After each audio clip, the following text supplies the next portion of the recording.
porque así te escucho mejor. Ok.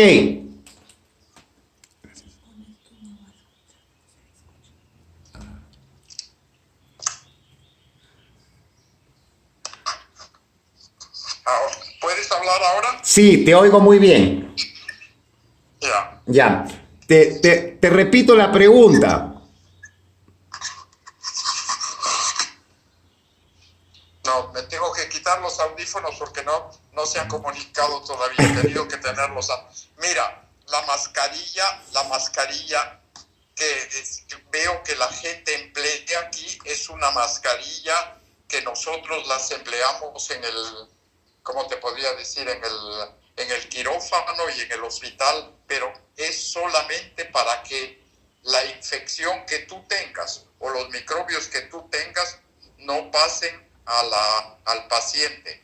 Pero después de un determinado uso, esa mascarilla no sirve más, no cumple ¿cómo podríamos decir?, la función de aislar completamente a la persona, al médico o al enfermero del paciente. ¿Ya? Ahora, Tienen que ser mascarillas especiales para que pueda detenerse la comunicación entre el cirujano, el médico, la persona hacia el paciente. Tienen que ser unas mascarillas especiales. Incluso esas mascarillas especiales, podríamos decir que tardan, su tiempo de utilidad es unas 3, 4 horas. Después ya no tiene ningún efecto.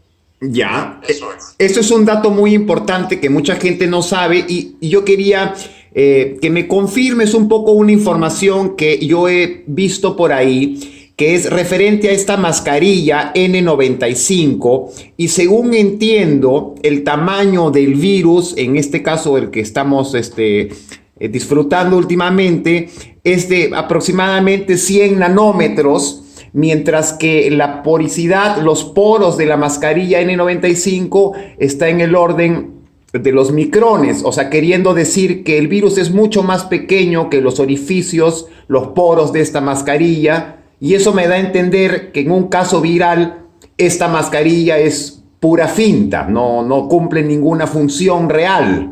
¿Esto es correcto? Ya, pero tienes que tener en cuenta que los virus no pasan solos por los agujeros.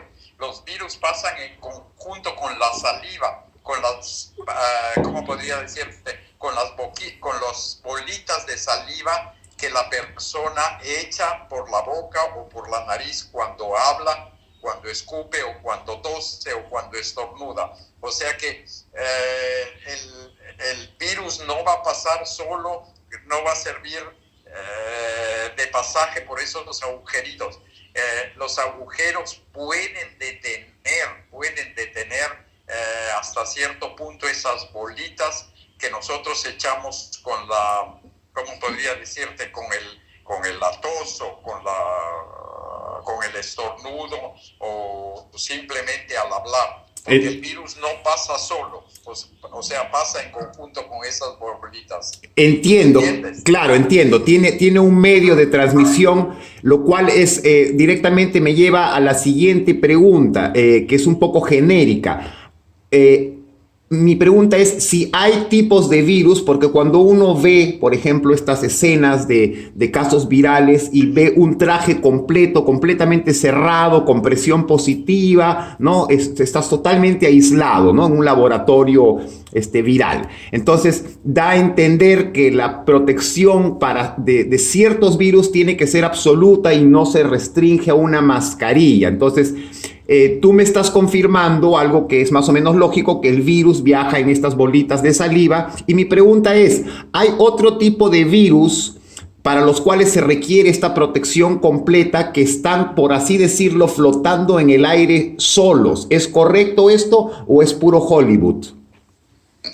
Si tú tienes una protección total, completamente, así como los has visto que hay que se protegen como un astronauta, ahí no te pasa ningún virus. Eso sí, está completamente aislado. Ahí no se pasa ningún virus. Sobre todo para gente que está trabajando en el laboratorio con virus directamente. ahí ni sale ni entra, porque el que está trabajando en laboratorio tiene que protegerse también de los virus que trabaja, y los virus no deben de ser infectados con microbios o otros virus que le puede transmitir el señor que está trabajando.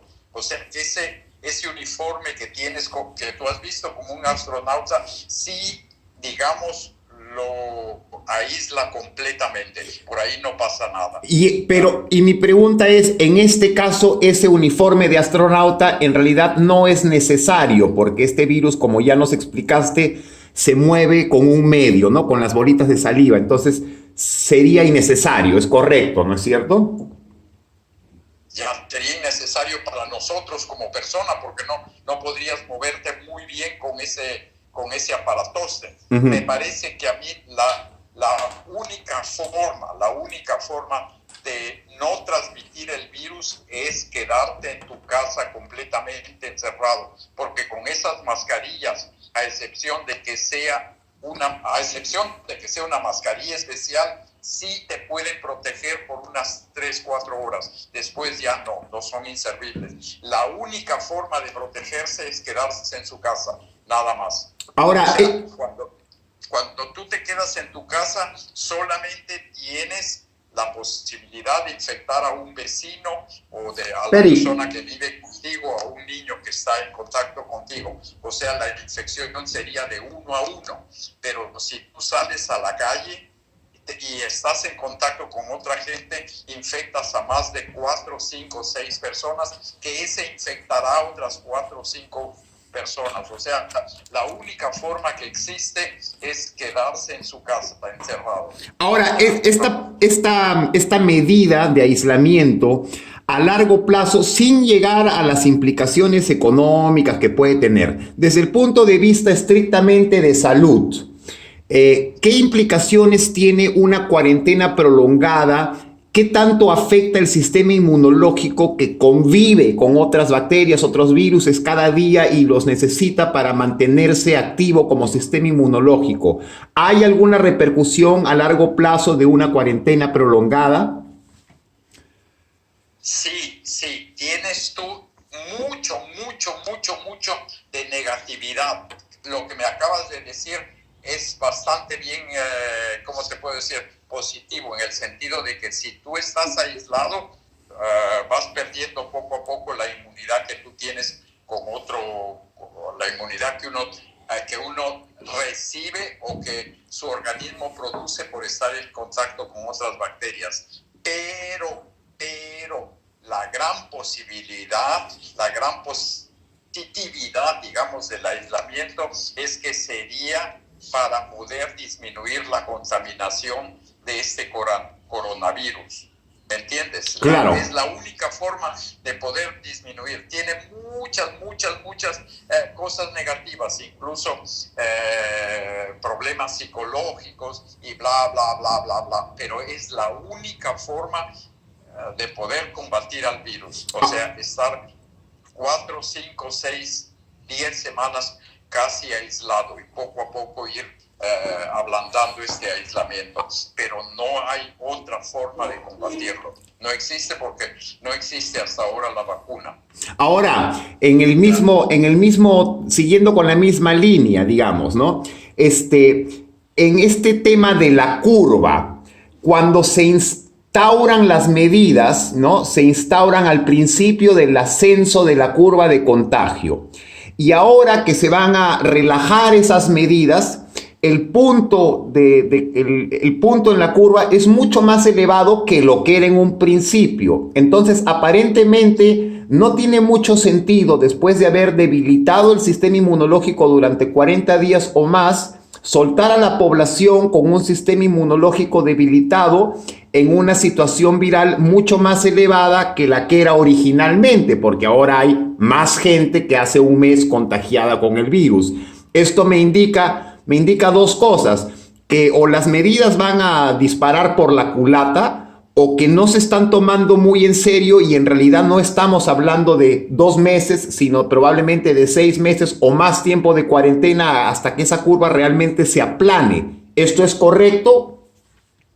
Sí, principio sí. Lo primero, no creo que toda la población se deje salir de sus casas. Eso se irá poco a poco, reglamentariamente. No, digamos, no que todos los 40 millones de españoles salgan a la calle, sino muy poco a poco. Digamos, la apertura será muy programada.